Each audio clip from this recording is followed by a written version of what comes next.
Excel में हम ऐसी वैल्यूज़ या सेल्स जो एक स्पेसिफिक क्राइटेरिया या कंडीशन को मीट करते हैं उनको कैसे काउंट कर सकते हैं।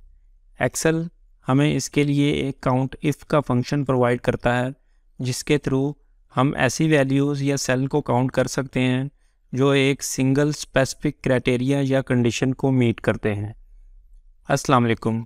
इन this video we will discuss count if formula in Excel. हम काउंट इफ़ फार्मूला को कुछ एग्जांपल्स के थ्रू समझेंगे। यहाँ पे मेरे पास डाटा है, इस कॉलम में नेम्स आ रहे हैं और इस कॉलम में एज आ रही हैं। अब हम काउंट इफ़ फार्मूला के सिंटेक्स को देख लेते हैं। मैं यहाँ पे काउंट इफ़ फार्मूला को पास करता हूँ, is equal to count if bracket open. There are two requirements in this formula. The first is range and the second is criteria. मैं कंट्रोल ए प्रेस करूँगा तो मेरे पास फार्मूला विंडो ओपन हो जाएगी। There are two boxes in this window. The first is range and the second is criteria. First example में हम इस डाटा में ऐसे सेल्स को काउंट करना चाहते हैं जो 20 के बराबर है। तो सबसे पहले हमें रेंज को सिलेक्ट करना होगा। एक चीज़ का ध्यान रहे कि हमें रेंज हमेशा वो सिलेक्ट करनी है जिसमें क्राइटेरिया मौजूद हो। इस एग्जाम्पल में हमारा क्राइटेरिया 20 है, तो हमें ऐसी रेंज को सिलेक्ट करना है जिसमें ये क्राइटेरिया 20 मौजूद हो। इस कॉलम में क्राइटेरिया मौजूद है तो हम इस कॉलम की रेंज को सिलेक्ट कर लेते हैं। कीबोर्ड से F4 प्रेस करूँगा तो ये रेंज फिक्स हो जाएगी। हम रेंज को फ्रीज़ किए बगैर भी काउंट कर सकते हैं, बट अगर रेंज को फ्रीज़ कर देंगे तो रिजल्ट्स ज़्यादा एक्यूरेट आएंगे। The next requirement is criteria. Now we have two options. The first is, यहाँ हम डायरेक्टली क्राइटेरिया को भी एंटर कर सकते हैं। जैसे हमारा क्राइटेरिया 20 है तो यहाँ मैं 20 एंटर कर देता हूँ, ओके प्रेस करता हूँ। तो इस रेंज में 4 ऐसे सेल्स हैं जो 20 के बराबर है, first, second, third and fourth. Now we will see the second option. अगर हमें अपने क्राइटेरिया को फ्रीक्वेंटली चेंज करना है तो हम क्राइटेरिया में 20 की जगह क्राइटेरिया का सेल रेफरेंस भी दे सकते हैं। जैसे मैं 20 को रिमूव करता हूँ, सेल रेफरेंस F3 है, सेल रेफरेंस को इंसर्ट करता हूँ, एंटर प्रेस करता हूँ, you can see answer is same. अब मैं यहाँ पे क्राइटेरिया को चेंज करता हूँ तो मेरा आंसर भी अकॉर्डिंग टू क्राइटेरिया चेंज हो जाएगा। मैं यहाँ 25 एंटर करता हूँ, यू कैन सी अब इस डाटा में 3 ऐसे सेल्स हैं जो 25 के बराबर है। Now we will see the second example. Second example में हमें ऐसे सेल्स को काउंट करना है जो 60 से बड़े हैं।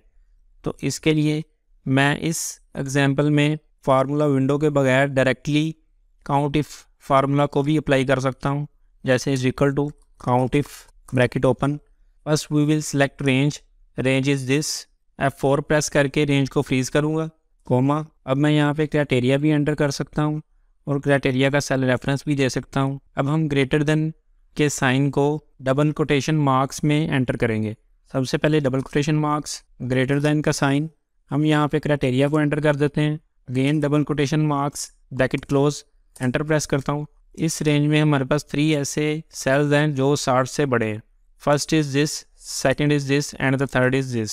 अगर हम अपने फार्मूला को डायनामिक करना चाहते हैं तो इसके लिए हमें क्राइटेरिया नंबर की जगह सेल का रेफरेंस देना होगा। तो यहाँ मैं 60 को रिमूव करता हूँ, यहाँ एंड प्रेस करता हूँ और सेल रेफरेंस देता हूँ, एंटर प्रेस करूँगा। अगर मैं यहाँ पे क्राइटेरिया को चेंज करता हूँ तो answer according to criteria change हो गया है।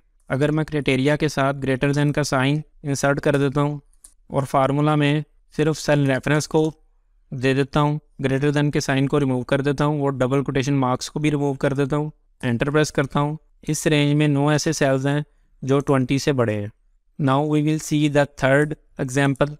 अगेन मैं काउंट इफ़ फार्मूला को पास करता हूँ, ब्रैकेट ओपन। यहाँ हमें ऐसे सेल्स का काउंट चाहिए जिसमें रज़ा मौजूद हो। तो हमें सबसे पहले रेंज वो सिलेक्ट करनी है जिसमें क्राइटेरिया मौजूद हो।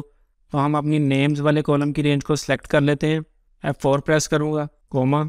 अगर हमें टेक्स्ट क्राइटेरिया को एंटर करना है तो ये भी हम डबल कोटेशन मार्क्स में करते हैं। Double quotation marks, Raza, again double quotation marks, enter press करूँगा।